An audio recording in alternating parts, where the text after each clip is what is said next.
Assalamualaikum warahmatullahi wabarakatuh. Saya Adnan Alfosar Syamsafa. Di sini saya akan menjelaskan pengaruh kesalahan perhitungan persediaan pada laporan keuangan. Pendahuluan pentingnya akurasi persediaan. Persediaan adalah salah satu aset terbesar bagi banyak perusahaan, menjadikannya elemen krusial dalam laporan keuangan.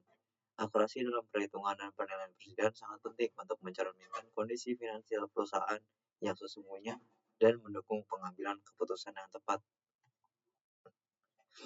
Dampak kesalahan perhitungan pada neraca. Yang pertama, persediaan terlalu tinggi.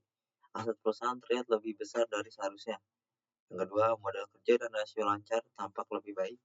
Yang ketiga, pajak yang dibayarkan bisa lebih tinggi. Sedangkan ketika persediaan terlalu rendah, aset perusahaan terlihat lebih kecil dari seharusnya. Modal kerja dan rasio lancar tampak lebih buruk dan potensi pajak denda karena penyajian yang salah. Selanjutnya adalah dampak kesalahan perhitungan pada laporan laba rugi. Yang pertama ada biaya pokok penjualan atau HPP rendah. Jika persediaan akhir terlalu tinggi, HPP akan terlihat lebih rendah, yang mengakibatkan laba kotor yang dilaporkan menjadi lebih besar. Yang kedua, biaya pokok penjualan HPP tinggi. Jika persediaan akhir terlalu rendah, HPP akan terlihat lebih tinggi, yang mengakibatkan laba kotor yang dilaporkan menjadi lebih kecil. Yang ketiga ada laba bersih yang tidak akurat.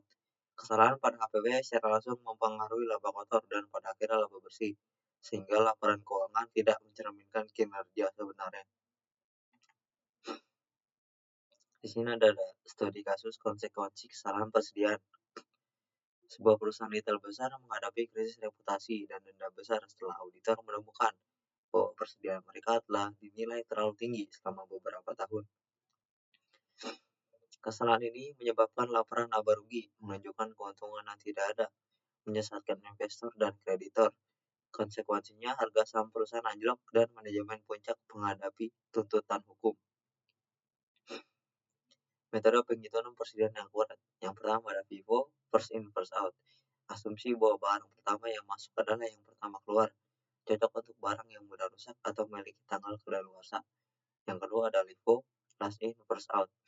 Asumsi bahwa barang terakhir yang masuk adalah yang pertama keluar, tidak diizinkan oleh IFRS, namun masih digunakan di beberapa yurisdiksi. Yang ketiga ada rata-rata tertimbang. Menentukan biaya persediaan berdasarkan rata-rata tertimbang dari semua barang yang tersedia untuk dijual. Metode ini menghaluskan fluktuasi harga. Selanjutnya ada prosedur verifikasi fisik persediaan. Yang pertama ada perencanaan dan persiapan.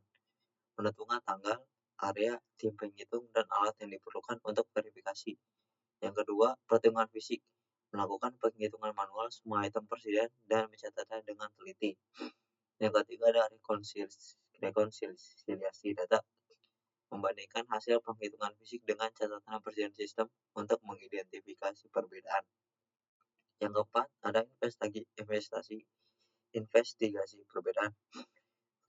Menyelidiki penyebab perbedaan yang signifikan seperti kehilangan, kerusakan, atau kesalahan pencatatan. Dan yang terakhir ada penyesuaian dan pelaporan. Melakukan penyesuaian yang diperlukan dalam sistem dan melaporkan temuan kepada manajemen. Selanjutnya ada analisis rasio keuangan terkait persediaan. Pertama, putaran persediaan. Mengukur seberapa cepat persediaan terjual. Rasio yang rendah bisa menandakan persediaan usang. Yang kedua ada hari penjualan persediaan. Menunjukkan berapa hari yang dibutuhkan untuk menjual rata-rata persediaan. Angka tinggi berarti persediaan menumpuk. Yang ketiga ada margin kotor. Persentase pendapatan yang tersisa setelah dikurangi biaya pokok penjualan atau HPP dipengaruhi langsung oleh polisi persediaan. Solusi dan pencegahan kesalahan persediaan. Yang pertama adalah sistem manajemen persediaan otomatis, menerapkan pelanggan lunak ERP atau WMS untuk akurasi. Yang kedua, pelatihan karyawan, memberikan pelatihan reguler tentang prosedur pencatatan persediaan yang benar.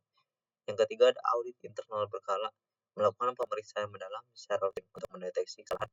Yang keempat ada stok teratur, melakukan penghitungan fisik persediaan secara berkala atau siklus. Yang kelima ada pemisahan tugas, memisahkan tugas pencatatan, penyimpanan, dan penghitungan persediaan. Dan akhir ada pengawasan ketat, memastikan ada pengawasan yang memadai terhadap setiap proses persediaan. Kesimpulan dan rekomendasi. Yang pertama ada pentingnya akurasi. Presiden yang akurat adalah fondasi laporan keuangan yang baik dan keputusan bisnis yang tepat. Lalu ada investasi teknologi. Menginvestasikan pada sistem manajemen presiden adalah langkah strategis untuk masa depan. Terakhir ada pengembangan sumber daya manusia. Melatih karyawan secara berkelanjutan akan mengurangi risiko kesalahan.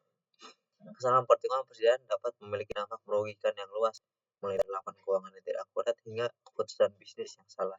Dengan menerapkan praktik terbaik dan teknologi yang tepat, perusahaan dapat memastikan integritas data persediaan mereka.